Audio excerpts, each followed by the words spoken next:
Bonjour Faustine, après François Mitterrand vient évidemment Jacques Chirac, mais en dehors de ses 2 mandats à la tête de l'État, Jacques Chirac c'est un CV en politique long comme le bras. Reprenons à zéro. Jacques Chirac est né en 1932 à Paris. Après son baccalauréat, il intègre Sciences Po Paris et commence à militer politiquement dans la mouvance du Parti communiste. À la fin de son cursus à l'IEP, en 1954, il intègre l'ENA. Il se porte ensuite volontaire pour servir les troupes françaises lors de la guerre d'Algérie. Il se marie en mars 1956 avec Bernadette, puis rejoint l'Algérie le mois suivant où il combattra jusqu'en juillet 1957. À son retour, il reprend ses études à l'ENA et se voit progressivement attribuer des missions et des postes de plus en plus importants. Il devient un fidèle partisan et collaborateur du Premier ministre de l'époque, Georges Pompidou. En 1965, Chirac est élu pour la première fois au conseil municipal de Saint-Féréol, en Corrèze, d'où est originaire une partie de sa famille. En 1967, il est élu député de la 3e circonscription de Corrèze. La même année, il est nommé secrétaire d'État à l'emploi par Georges Pompidou.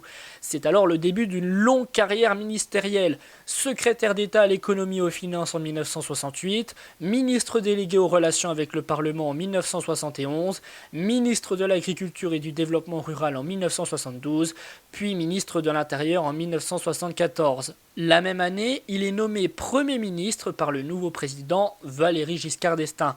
Il ne restera que 2 ans à ce poste, les désaccords avec le chef de l'État étant trop importants.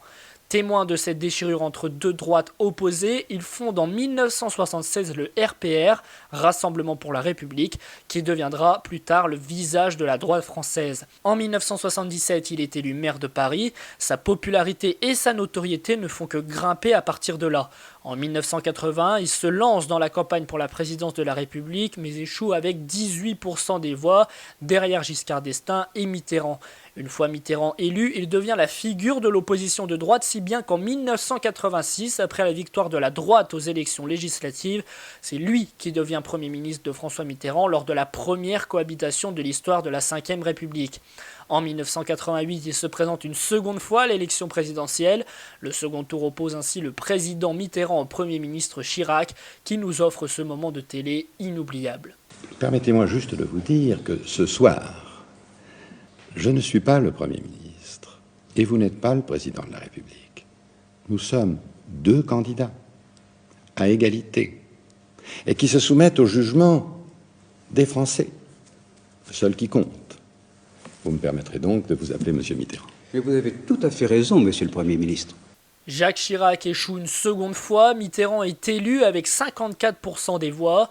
Toujours maire de Paris, Chirac continue de travailler dans l'ombre dans l'opposition pour mieux revenir en 1995.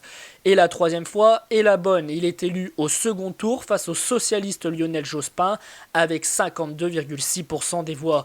Il sera réélu en 2002 face à Jean-Marie Le Pen avec 82% des voix. Nous ne jugerons pas la politique de Jacques Chirac car ce n'est pas notre devoir, mais pêle-mêle, la présidence de Chirac, c'est la rigueur budgétaire, la reconnaissance de la responsabilité de l'État français dans la rafle du Veldiv, la suppression du service militaire, les grèves contre la réforme des retraites, les affaires politico-financières du RPR, les 35 heures de travail hebdomadaire, la réduction du mandat présidentiel de 7 à 5 ans, le non au référendum sur une constitution européenne ou les émeutes dans les quartiers en 2005. Mais Jacques Chirac, c'est aussi des interventions marquantes.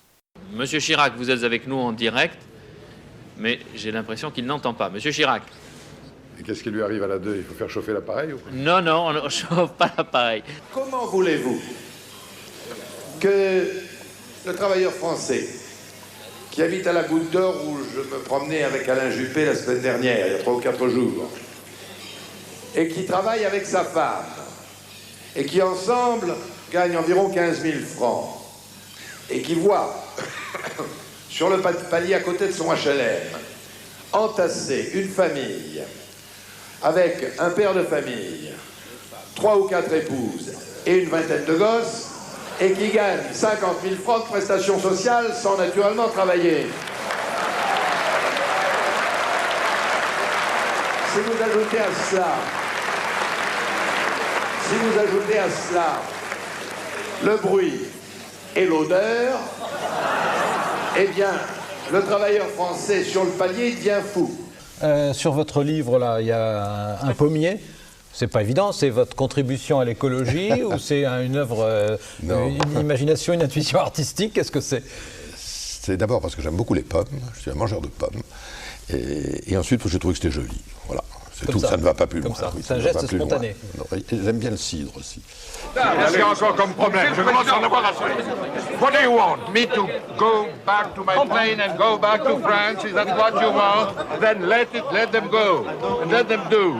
No, that's no danger, no problem. No, this is not a method. This is a provocation.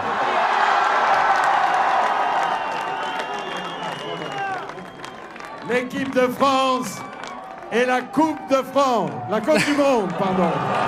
La Coupe du Monde. Après 40 années au service de la politique locale, nationale, européenne et internationale, Jacques Chirac stoppe sa carrière politique en 2007 à l'issue de son second mandat. Il se fera discret, luttera longtemps contre la maladie avant de disparaître en septembre 2019, laissant un souvenir, une phrase, une image dans la mémoire de tous les Français.